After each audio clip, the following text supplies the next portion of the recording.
La volonté et la détermination des pays du BRIC, notamment la Russie, la Chine, le Brésil, l'Inde et l'Afrique du Sud, de bâtir un monde multipolaire n'est plus un rêve mais une réalité qui se dessine sous nos yeux. Le sommet des BRIC qui s'est achevé cette semaine à Kazan en Russie a concrétisé beaucoup de projets qui existent dans le tiroir des BRIC.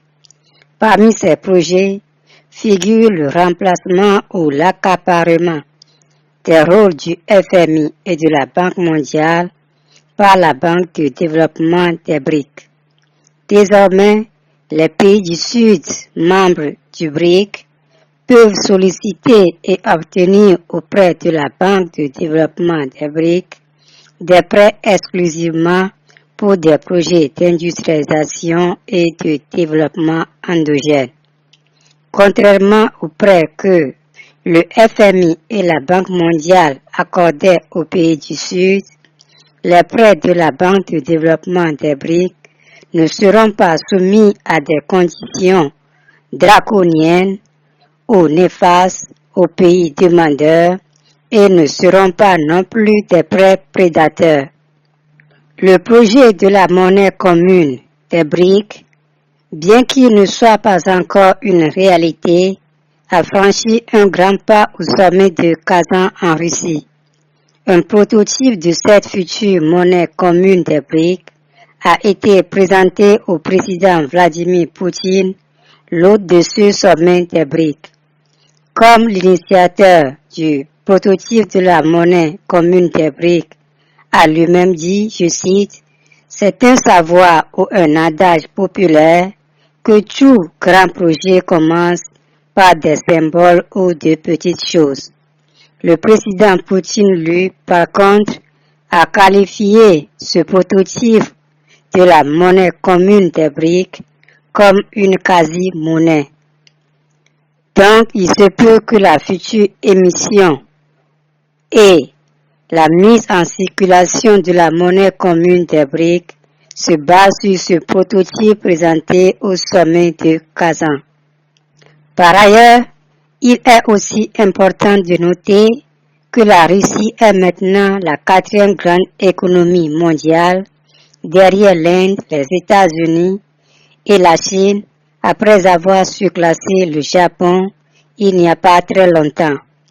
Parlant de l'Inde, je ne suis pas un économiste, mais je continue de minimiser le classement de l'Inde comme la troisième grande économie mondiale. Je vous encourage à chercher en ligne et à écouter surtout les déclarations d'un grand économiste indien qui a émis des doutes sur les chiffres de croissance annuelle qui sortaient de l'Inde. Cet économiste est allé très loin en donnant des chiffres de la population indienne qui s'enfonce chaque année et graduellement dans la pauvreté extrême. Comme les pays impérialistes occidentaux qui manipulent et gonflent constamment leurs chiffres de croissance, je crois personnellement que l'Inde s'est aussi adonnée à cette pratique malhonnête. Au cas où vous ne le savez pas, le Brésil, mais aussi surtout l'Inde, sont à l'origine des tensions ou rivalités qui existent malheureusement au sein des BRIC. Depuis l'ascension de Modi au pouvoir, l'Inde est quasiment devenue un grand vassal et une grande marionnette des États-Unis et des autres pays impérialistes occidentaux. Sur ordre des États-Unis, l'Inde a transporté ses disputes territoriales avec la Chine au sein des BRIC et ceci est à l'origine des désaccords et avancées lentes sur certains projets des BRIC. Ne nous leurrons pas, le Brésil n'est en fait qu'un démembrement de l'Europe puisque ce sont les leucodermes actuellement à la tête du Brésil qui ont conçu et implémenté le blanchiment de la population brésilienne au détriment des Noirs brésiliens. Le même projet satanique de blanchiment de la population était auparavant implémenté et complètement achevé en Argentine voisine.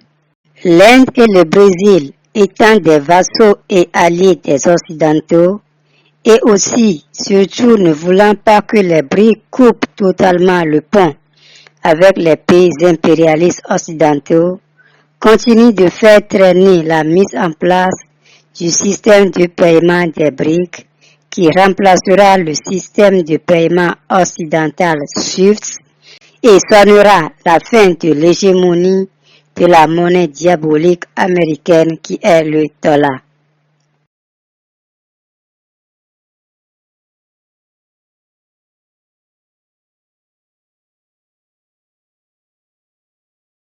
The headlines in the Western press about the Indian economy have to be seen to be believed. The BBC reported on the 1st of March that, quote, India has retained its title as the fastest growing major economy, as it expanded 8.4% in the last 3 months of 2023. Meanwhile, last fall, the World Bank stated that India is one of the fastest growing economies in the world and is poised to continue on this path with aspirations to reach high middle income status by 2047, the centenary of India's independence. That's less than 2.5 decades away. This is music to the ears of those in the West who want to see India emerge as a Western allied counterweight to China. And Modi, of course, has been boasting about his economic management and is asking for a third term by making promises about making India a developed country by 2047 and a 5 trillion economy, the world's third largest. So, Chandru, few can cast better light on the subject than you. So, why don't you just begin by telling us what do you think is really happening to the Indian economy? Why don't we begin with the growth figures? I mean, is India really the fastest growing major economy? Well, if you look at the numbers as come out of the Ministry of Statistics or the National Statistics Office, it is true that we are talking about rates of growth in the range of about 7.5% per annum in recent times, and that relative to the rates at which other countries are going, particularly because of the slowdown in China, results in a situation where India becomes, if the official statistics are right, the fastest growing. How I think we should, there are two things to be said here. First, of course, it's known that these growth rates are based on a new data series, not so new now, with 2011-12 as base, and that involves some methodological changes, in particular the use of new sources of data for the growth of industry or the manufacturing sector, which was not the annual survey of industries, which was what was used earlier, but now the reported performance of these companies as reported to the Ministry of Company Affairs. So this was commented upon by a number of economists and statisticians at the point of time when the transition occurred, because it was clear that there was a tendency for two things to happen. One, it raised the level of GDP relative to what had appeared in the previous statistics for the years in which we had common numbers.